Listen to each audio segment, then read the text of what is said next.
Soudan du Sud, le chef rebelle Riek Machar s'est entretenu au palais de la présidence à Juba avec le président Salva Kiir. Cette rencontre intervient alors que les deux rivaux tentent de sauver un accord de paix dans l'impasse. Au Niger, l'Union des scolaires nigériens a dénoncé un mépris des autorités face à la situation de l'école en général et des universités en particulier, face au non-paiement des bourses et des salaires des enseignants-chercheurs.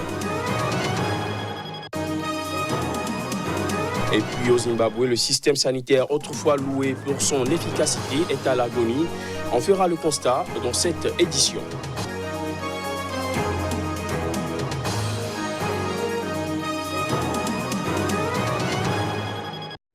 Voilà pour les titres. Bonsoir à tous. Au Soudan du Sud, le chef rebelle Riek Machar s'est entretenu au palais de la présidence à Juba avec le président Salva Kiir. Cette rencontre intervient alors que les deux rivaux tentent de sauver un accord de paix dans l'impasse. Les images. Riek Machar et Salva Kiir se tapotant les épaules et se serrant les mains au palais de la présidence à Juba. Il s'agit d'images comme on n'en a plus vu depuis très longtemps. Le chef rebelle, arrivé lundi dans la capitale sud-soudanaise, a rencontré le président sud-soudanais pour discuter de paix et des conditions de sécurité.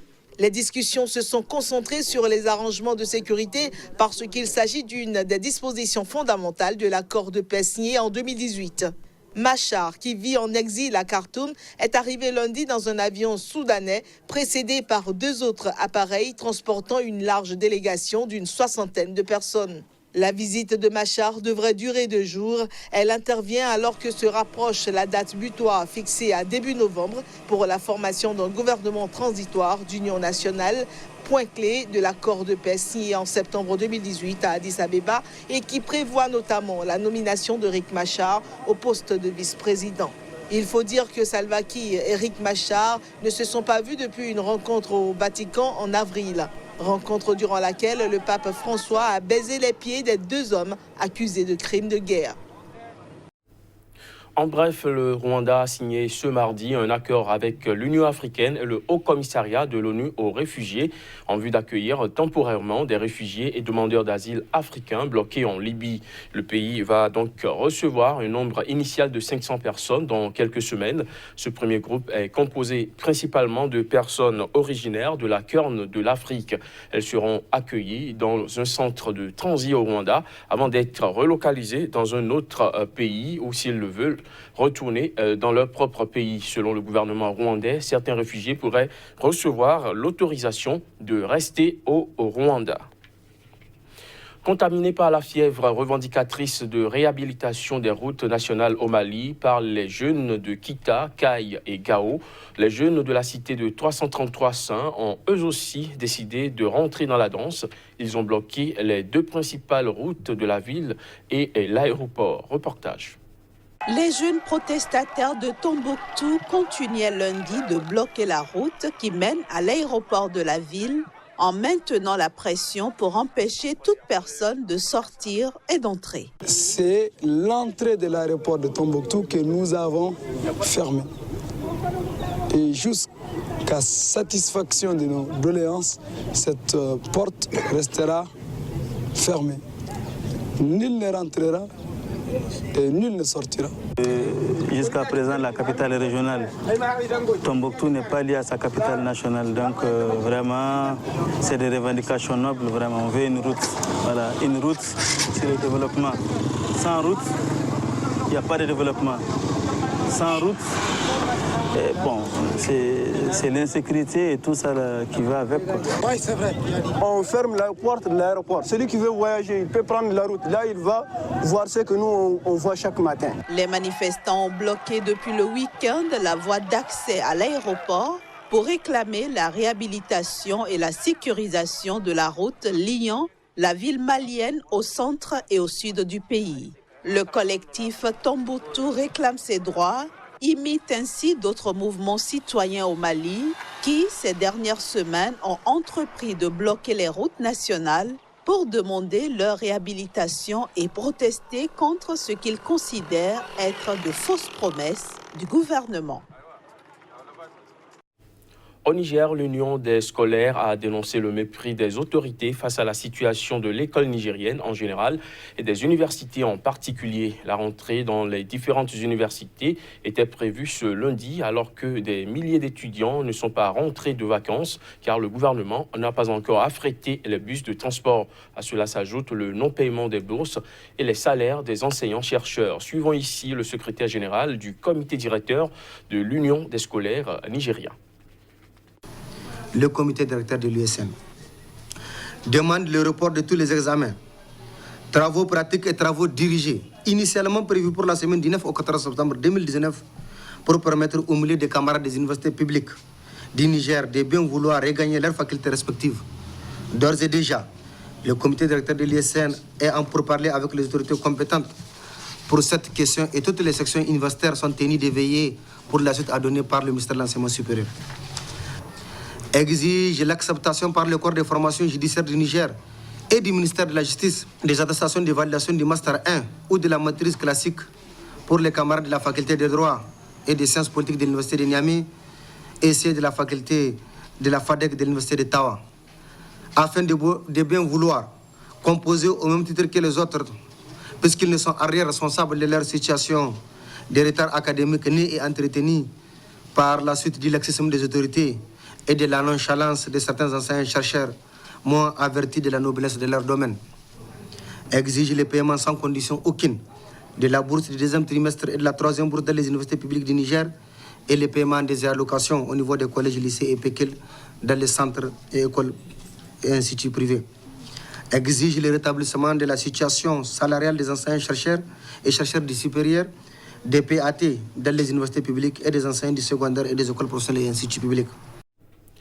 Des gants, de latex en guise de sonde urinaire, des salles d'opération à l'arrêt faute d'éclairage, des patients contraints de payer le plein de carburant de leur ambulance. Il s'agit là d'un bref état des lieux du système de santé du Zimbabwe. Autrefois loué pour son efficacité, le système sanitaire de ce pays agonise et ses usagers avec reportage. Dans les hôpitaux d'Harare, autrefois présentés comme offrant des soins de qualité, des opérations sont désormais régulièrement reportées ou annulées, faute de produits anesthésiants. La situation est tout aussi inquiétante dans le service de pédiatrie de l'hôpital central d'Harare, un des principaux établissements du pays. Selon des médecins, le ménage est fait 2 fois par semaine, faute de personnel et de détergents. Une seule des 3 salles d'opération du service de pédiatrie est opérationnelle. Les interventions chirurgicales y sont aussi souvent reportées par manque d'eau courante et d'infirmières. Manque de médicaments, équipements obsolètes et manque de personnel, le cocktail s'avère parfois mortel.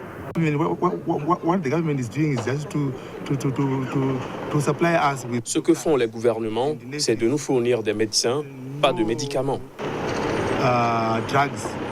Depuis le début des années 1990, le système de santé publique n'a cessé de se dégrader dans ce pays. Héritage des années Mugabe, l'interminable crise économique dans laquelle le pays se débat depuis 20 ans, avec un cortège d'inflation à 3 chiffres, de dévaluation et de pénurie de produits de base, a précipité la dégringolade. Comme notre économie n'a pas été performante, les choses ont commencé à se détériorer.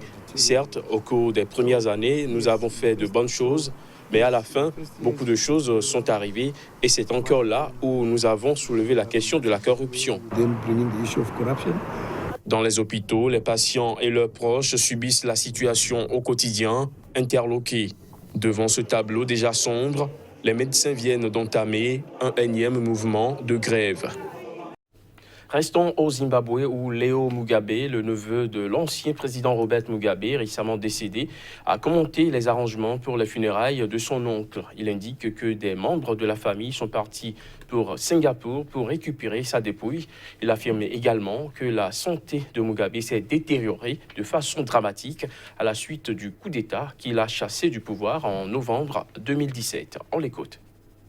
Des membres de la famille sont partis ce lundi matin à 9h pour Singapour avec des délégués du gouvernement et du parti ZANU-PF. Ils doivent revenir mercredi à 15h et nous avons un programme provisoire en ce moment où nous espérons qu'il se rendra mercredi à Kutama, le village natal de Mugabe. De là, il reviendra jeudi où le gouvernement a prévu que les gens de tout le pays, de toutes les provinces, puissent venir faire leurs adieux au stade Rufaro jeudi et vendredi. Samedi, il y aura le service funèbre du Stade national des sports où des dignitaires, des chefs d'État du monde entier pourront présenter leurs condoléances et présenter leur respect. Si un chef meurt, on ne fait pas l'annonce de la même façon qu'on annonce la mort d'une autre personne. Même son lieu de sépulture reste un mystère, un secret pour ceux qui sont à l'intérieur. Les chefs et les anciens sont ceux qui déterminent dans quelle tombe ils vont l'enterrer.